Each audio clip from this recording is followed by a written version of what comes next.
Hi, Mikal here. In this week's newsletter, I want to talk about time freedom. Really, what I want to do is link together the two subjects because over the last couple of months, I have talked both in videos and in my newsletters about those two subjects separately. And on this YouTube channel, the newsletter channel, you can find some of those videos by just going back and looking for those that has the word time in the title. If you want a refresher on uh, the things I've shared with you about time and how time works. And then in the last few weeks, I've talked a lot about freedom. And also there's some other videos in the channel about that.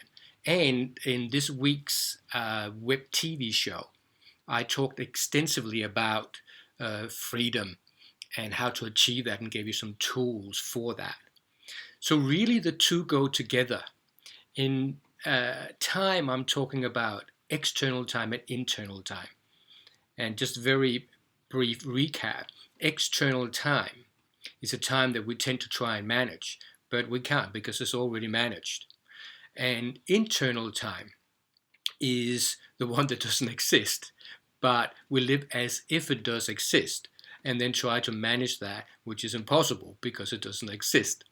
So it's really about getting to experience the the falseness, you could say, of internal time. And in that experience, when you realize that, see that, then internal time stops. And in that moment, there's freedom.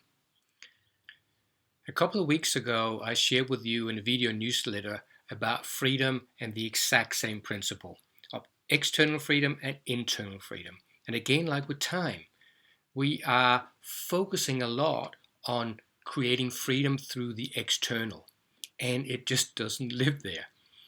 Real freedom is internal freedom. And that real freedom you will get to experience when you let go of internal time. It is that simple.